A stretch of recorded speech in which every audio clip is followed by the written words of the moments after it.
નમસ્કાર, કેમ છો વિદ્યાર્થી મિત્રો? ગયા લેક્ચરમાં આપણે ગતિ વિશેની પ્રાથમિક ખ્યાલ મેળવ્યો. સૌપ્રથમ તો આપણે ગતિ વિશેની વ્યાખ્યા કરી કે જો કોઈ પદાર્થ સમયની સાપેક્ષે પોતાનું સ્થાન બદલતો તો તે પદાર્થ ગતિમાં છે તેમ કહેવાય. ત્યારબાદ આપણે ગતિ એ સાપેક્ષ ખ્યાલ છે, અંતર અને સ્થાનાંતર વિશેની માહિતી જોઈ. છેલ્લા લેક્ચરમાં આપણે બે તારણ કર્યા. અંતરનું મૂલ્ય હંમેશા ધન અને સ્થાનાંતરનું મૂલ્ય ધન, ઋણ કે શૂન્ય પણ હોઈ શકે છે. જે પૈકી આ સ્થાનાંતરનું મૂલ્ય ધન અને શૂન્ય હોય એ આપણે સાબિત કર્યું. આજના ઉદાહરણમાં સ્થાનાંતરનું મૂલ્ય ઋણ પણ હોઈ શકે એ આપણે સાબિત કરવાનું છે. ચાલો એક ઉદાહરણ દ્વારા એ ઘટના તપાસ. અહીંયા એક સુરેખ પથ પર ગતિ કરતા પદાર્થનો ગતિ પથ દર્શાવેલો છે. ધારો કે કોઈ પદાર્થ કોઈ વ્યક્તિ ગતિ કરે છે.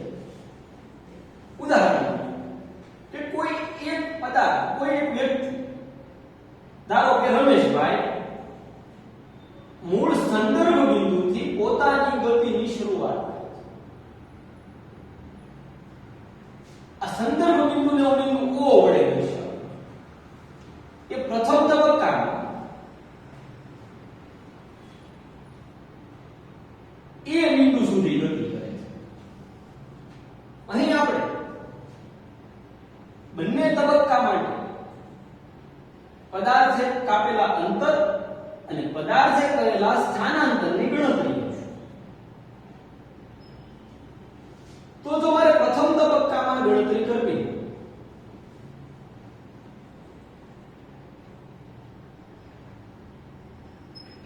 તો પ્રથમ તબક્કામાં રમેશભાઈએ કાપેલું અંતર ઉગમ બિંદુ O, જે આપણા માટે પ્રારંભિક સ્થાન છે, ત્યારે એ આપણા માટે અંતિમ સ્થાન છે. પ્રથમ તબક્કામાં રમેશભાઈ બિંદુ O થી A સુધી ગતિ કરે છે. એટલે કે O થી A સુધીનો ગતિપથ આપણને 35 કિલોમીટર 35 કિલોમીટર. તો સ્થાનાંતરમાં આપણે જોયું કે સ્થાનાંતર એટલે પ્રારંભિક સ્થાન અને અંતિમ સ્થાન વચ્ચેનું લઘુત્તમ અંતર. તો સુરેખ પથ પર આપણને એ પણ સમાન મળશે, અહીંયા પણ સ્થાનાંતર પણ આપણને 35 જ મળશે. એટલે કરેલું સ્થાનાંતર 35. બીજો તબક્કો જોઈએ. રમેશભાઈ ગતિ કરતા કરતા B બિંદુ સુધી પહોંચે છે. આ બીજો તબક્કો.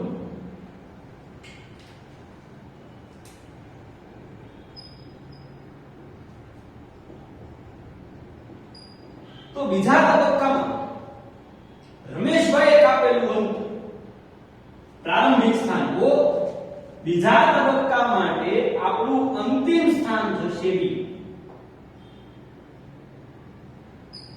તો કાપેલો કુલ ગતિ 0 થી B એટલે કે 60 કિલોમીટર. 0 થી B એટલે 60 કિલોમીટર. સ્થાનાંતરની વાત કરીએ તો સ્થાનાંતર આપણું પ્રારંભિક સ્થાન O, અંતિમ સ્થાન B, સુરેખ પથ બંને વચ્ચેનો લઘુત્તમ તફાવત, ઓછામાં ઓછું અંતર, એટલે સ્થાનાંતર પણ 60 કિલોમીટર થશે.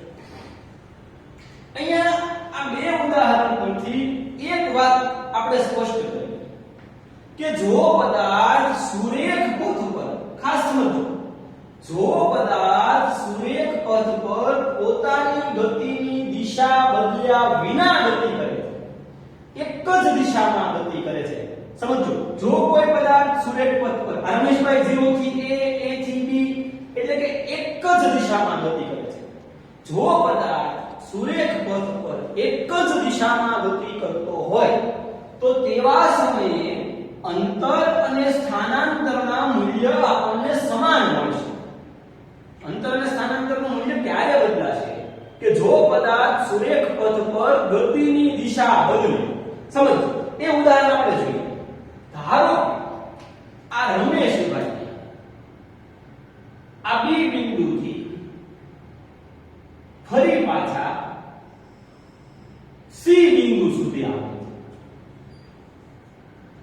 રમેશભાઈ પાછા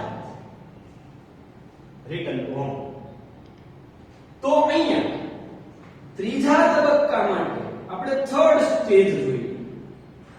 તો ત્રીજા તબક્કા માટે રમેશભાઈએ કાપેલું અંતર શોધવું હોય તો આપણને ખ્યાલ છે કે અંતર એટલે કાપેલા ગતિપથની કુલ લંબાઈ, એટલે કે O થી A થી B, B થી C. અહીંયા હું તમારી સમજણ માટે થોડુંક વિશ્લેષણ કરું છું. OA plus AB plus BC અથવા CB પણ તમે જેને કહી શકો છો. તો આપણને O થી A કેટલું મળે છે? O થી A આપણને કેટલું મળે છે? 35. A થી B આપણને કેટલું મળ્યું? 60 ઓછા 35 25. જો સમજો 35 થી 40 5 10 15 20 અને 25 અથવા 60 ઓછા 35. ખાસ ધ્યાન રાખજો. ત્રીજો તબક્કો B થી C 30 થી 60 એટલે 5 10 15 20 25 30 અથવા તો 60 ઓછા 30 કરો તો પણ તમને મળી જાય 30. તો ત્રીજા તબક્કામાં રમેશભાઈએ કાપેલું કુલ અંતર આપણું થશે 35 25 30 એટલે કે 35 ને 25 60 ને 30 90 કિલોમીટર આપણને રમેશભાઈએ કાપેલું અંતર મળશે. હવે આપણે સ્થાનાંતર શોધીશું. ત્રીજા તબક્કા માટે સ્થાનાંતર ખાસ સમજો. તો રમેશભાઈનું પ્રારંભિક સ્થાન તો બદલશે જ નહીં. જ્યાં સુધી આ તબક્કા માટે વાત કરીએ છીએ ત્યાં સુધી રમેશભાઈનું પ્રારંભિક સ્થાન બદલશે નહીં. રમેશભાઈનું પ્રારંભિક સ્થાન O સંદર્ભ બિંદુ O. હવે રમેશભાઈનું પ્રથમ તબક્કા માટે અંતિમ સ્થાન એ હતું, બીજા તબક્કા માટે અંતિમ સ્થાન B હતું, પરંતુ ત્રીજા તબક્કા માટે રમેશભાઈનું અંતિમ સ્થાન થઈ જશે બિંદુ C. તો હવે સ્થાનાંતર માટે પ્રારંભિક સ્થાન અને અંતિમ સ્થાન વચ્ચેનું લઘુત્તમ અંતર, ઓછામાં ઓછું અંતર એટલે કે O થી C સુધીનું અંતર એટલે કે 0 થી 30 એટલે કેટલું થશે? 30 કિલોમીટર. અથવા તમારે ગણતરી દ્વારા દર્શાવવું હોય તો તમે આવું કરી શકો. C - O એટલે કે 30 - 0 બરાબર 30 કિલોમીટર. આ રમેશભાઈનું સ્થાનાંતર. જો હમણાં જ મેં વાક્ય કીધું હતું કે જો સુરેખ પથ પર એક જ દિશામાં ગતિ કરતો હશે કોઈ પદાર્થ તો અંતર અને સ્થાનાંતર સમાન બનશે, પરંતુ જો દિશા બદલી તો સમાન મૂલ્યો મળશે નહીં. સમજાયું? આગળ વધો. આ રમેશભાઈ C બિંદુથી ગતિ કરતા કરતા ફરી પાછા O બિંદુએ પહોંચી જાય છે. ફરી પાછા કયા બિંદુએ પહોંચી જાય છે? O બિંદુએ પહોંચી જાય છે.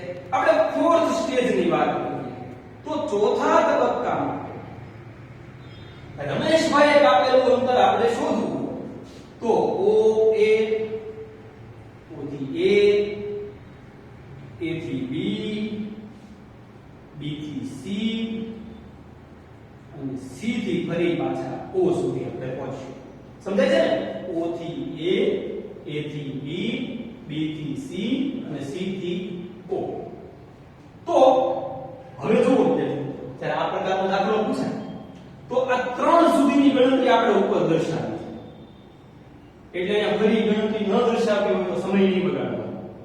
ઉપરનું સીધું 90 પ્લસ C થી O બતાવો. C થી O 0 થી 30 એટલે કેટલું? 30. તો 90 થી 30 કેટલું થયું? 120 કિલોમીટર. રમેશભાઈએ કાપેલું અંતર ચોથા તબક્કા માટે 120 કિલોમીટર. ચોથા તબક્કા માટે રમેશભાઈનું સ્થાનાંતર જોઈએ. તો ચોથા તબક્કા માટે રમેશભાઈનું પ્રારંભિક સ્થાન શું છે? O. રમેશભાઈ ફરી પાછા ક્યાં આવ્યા? O. એટલે અહીં રમેશભાઈનું અંતિમ સ્થાન પણ કયું હશે? O. તો રમેશભાઈ ક્યાં હતા? O બિંદુ પર. ફરી પાછા ક્યાં આવ્યા? O બિંદુ પર. ગયા લેક્ચરની યાદ કરો, સ્થાનાંતરની વ્યાખ્યા કરો. સ્થાનમાં થતો ફેરફાર. અહીંયા રમેશભાઈ O બિંદુ પર હતા, ફરી પાછા O બિંદુ પર આવ્યા એટલે રમેશભાઈએ કરેલું સ્થાનાંતર 0 કિલોમીટર. સમજાય છે? તો અહીંયા આપણે જોયું કે અંતરનું મૂલ્ય હંમેશા આપણને ધન મળશે.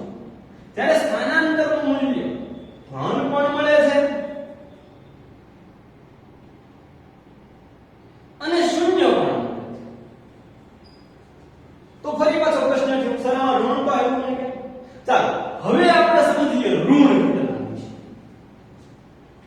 સમજો ફરી પાછા.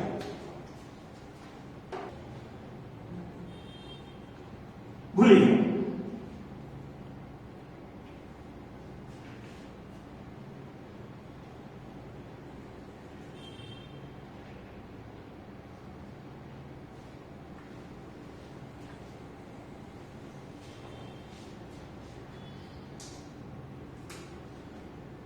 ધારો રમેશભાઈ કોઈક ઓલરેડી એ બિંદુ પર છે. આ રમેશભાઈ એ બિંદુ પર છે. હવે તમને દેખો પ્રારંભિક સ્થાન વચ્ચેથી લઈ શકાય એવું બને ખરું? ચાલો સમજીએ સિમ્પલ ઉદાહરણ. મારે ભાવનગરથી અમદાવાદ જવું છે. તો મારા માટે પ્રારંભિક સ્થાન ભાવનગરથી બસમાં બેઠું છું તો ભાવનગર થશે. પરંતુ જો કોઈ ધોલેરાથી બસમાં ચડે તો એના માટે પ્રારંભિક સ્થાન કેવું છે? ધોલે. સ્વાભાવિક છે. તમે વચ્ચેથી પણ પ્રારંભિક સ્થાન લઈ શકો છો. રમેશભાઈ પહેલા ઓલરેડી આટલું અંતર કાપી ચૂક્યા છે. હવે આપણે ગતિમાં અહીંથી અભ્યાસ કરવાનો છે રમેશભાઈ. સમજાય? તો આ રમેશભાઈ એ બિંદુથી બી બિંદુ સુધી ગતિ કરે છે. સમજો. તો અહીંયા પ્રથમ તબક્કા માટે આ ગણતરી આપણે અહીંયા જોઈશું.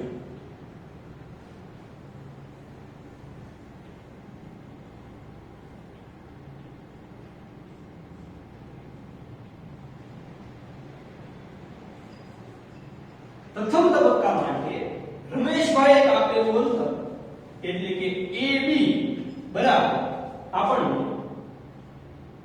A થી B સુધીનું અંતર 25 થી 60 એટલે ગણતરી કરો 5 10 15 20 25 30 35 અથવા તમે 60 ઓછા 25 કરી શકો છો.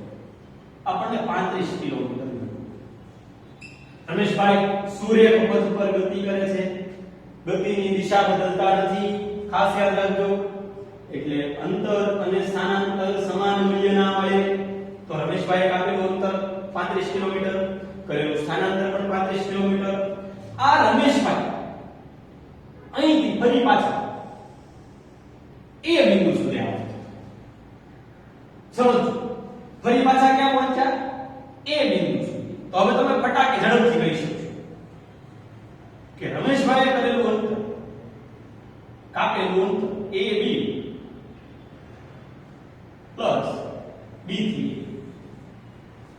35 જવાનું 35 પાછું આવવું એટલે 35 પ્લસ 35. રમેશભાઈ કાપેલું અંતર કેટલું મળશે?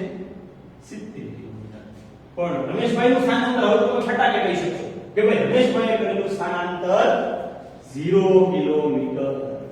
રમેશભાઈ મૂળભૂત સ્થાને ફરી પાછા આવ્યા છે. હવે ખાસ સમજો ત્રીજો રમેશભાઈ એ બિંદુથી બી બિંદુ, બી થી ફરી પાછા એ બિંદુ અને રમેશભાઈ સી બિંદુએ પહોંચે છે. હવે તો ત્રીજા તબક્કા માટે અંતર એટલે તમને ખબર છે કે ભાઈ જેટલું ચાલ્યો હોય, જેટલો ગતિ લીધો હોય બધાનો સરવાળો કરવાનો. એટલે ત્રીજા તબક્કા માટે A થી B પ્લસ B થી A પ્લસ A થી C. A થી B 35, B થી A 35, A થી C ગણીએ ચાલો. આ A અને આ C. એટલે કે 5, 10 અને 15. કેટલું મળે છે આપણને? 15. સરવાળો કેટલો હતો આપણને ખબર છે 70 પ્લસ 15 85 કિલોમીટર. હવે સમજો ત્રીજા તબક્કા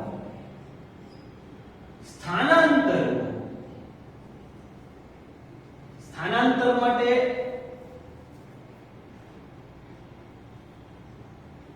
આપણી પાસે સૂત્ર છે અંતિમ સ્થાન ઓછા પ્રારંભિક સ્થાન. રમેશભાઈનું અંતિમ સ્થાન કયું? બીજા તબક્કા માટે રમેશભાઈનું અંતિમ સ્થાન બિંદુ C. બિંદુ C નું મૂલ્ય આપણને મળે છે 10. રમેશભાઈનું પ્રારંભિક સ્થાન કયું? રમેશભાઈનું પ્રારંભિક સ્થાન બિંદુ A. બિંદુ A નું મૂલ્ય મળે છે આપણને 25. 10 ઓછા 25 જવાબ શું આવશે? -15 કિલોમીટર. તો જો રમેશભાઈ કરેલું સ્થાનાંતર આપણને ઋણ, તો અહીંયા આપણે કહી શકીએ કે સ્થાનાંતરનું મૂલ્ય ધન પણ હોઈ શકે, શૂન્ય પણ હોઈ શકે અને ઋણ પણ હોઈ શકે. સમજો ખાસ. તો અહીંયા પ્રશ્ન એવો સર ઋણ કલ્પના કેવી રીતે શક્ય બને? તો અહીંયા આ ઋણ નિશાની છે એ આપણે સ્થાનાંતરમાં ભણી ગયા કે સ્થાનાંતર એ સદિશ રાશિ છે અને સદિશ રાશિમાં પદાર્થની ગતિની દિશા દર્શાવવી જરૂરી છે. ખાસ સમજો આ ઋણ નિશાની એ ગતિની દિશા દર્શાવે છે. હવે થોડું સમજીએ. અહીંયા આ 4 તબક્કા અથવા અહીંયા 2 તબક્કા આપણને ગતિના મૂલ્ય ધન મળતા, સ્થાનાંતરના મૂલ્ય આપણને ધન મળતા હતા. સમજો કે પદાર્થ પ્રારંભિક સ્થાનથી ઉજળું પ્રારંભિક સ્થાન હંમેશા જે દિશામાં ગતિ કરતો હતો એ જ દિશામાં આપણને એનું અંતિમ સ્થાન મળતું હતું. યાદ રાખજો કે પદાર્થનું અંતિમ સ્થાન પદાર્થની ગતિની દિશામાં જ હતું. તો પદાર્થની ગતિની દિશા અને સ્થાનાંતર એક જ દિશામાં હોય તો જવાબ ધન મળે છે. પણ અહીંયા ઋણ છે ને એ વિરુદ્ધ દિશાની દર્શાવે છે. રમેશભાઈ ક્યાં હતા? એ બિંદુ પર. ગતિ કઈ હતી? મૂળ જમણી બાજુ, સંખ્યા રેખા પર જમણી બાજુ. એનું મૂળ સ્થાન આપણને અંતિમ સ્થાન ક્યાં મળ્યું? ડાબી બાજુ. તો અહીંયા આ ઋણ નિશાની છે એ રમેશભાઈનું સ્થાન દર્શાવે, દિશા દર્શાવે છે કે રમેશભાઈ પ્રારંભિક સ્થાન એ મૂળ સ્થાન અથવા તો જેને સંદર્ભ બિંદુ કહીએ છીએ એ સંદર્ભ બિંદુથી પોતાની ગતિની વિરુદ્ધ દિશામાં છે. આ ઋણ નિશાની એ પદાર્થની ગતિની વિરુદ્ધ દિશા દર્શાવે છે. અહીંયા અંતરમાં કોઈ જગ્યાએ ધન ઋણ આવતું નથી, એ દિશા દર્શાવતી નથી, કારણ કે અંતર એ અદિશ રાશિ છે કે જેમાં દિશાની જરૂર નથી, પરંતુ સ્થાનાંતરે સદિશ રાશિ છે જેમાં દિશા દર્શાવવી જરૂરી છે, જે આ ધન અને ઋણ મૂલ્ય દર્શાવે છે. ધન મૂલ્ય એટલે પદાર્થનું સ્થાનાંતર ગતિની જ દિશા, ઋણ મૂલ્ય એટલે પદાર્થનું સ્થાનાંતર ગતિની વિરુદ્ધ દિશા. તો હવે તમે સ્પષ્ટ હશો કે અંતરનું મૂલ્ય હંમેશા ધન જ હોય, સ્થાનાંતરનું મૂલ્ય ધન, ઋણ કે શૂન્ય પણ હોય. આટલું ક્લિયર હોય તો આપણે અંતર અને સ્થાનાંતરના ઉદાહરણ જોઈએ. સૌપ્રથમ ઉદાહરણ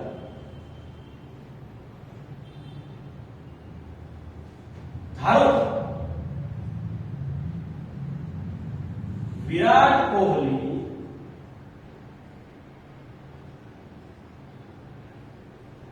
100 મીટર ત્રિજ્યાવાળા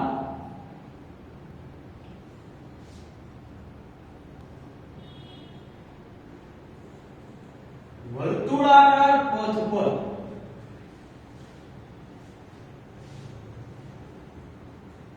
એક ચક્ર પૂર્ણ કરી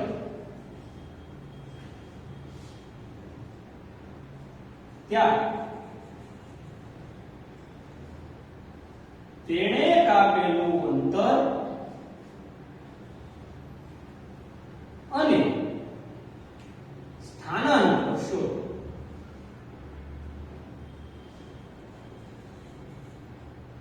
જો સમજો ગતિના પ્રકરણમાં જ્યારે પણ કોઈ દાખલો પૂછાય તો સૌપ્રથમ એની રકમ સમજવી ખૂબ જરૂરી છે. અહીંયા આપણને એવું કીધું છે કે વિરાટ કોહલી 100 મીટર ત્રિજ્યાવાળા વર્તુળાકાર પથ પર ધારો કે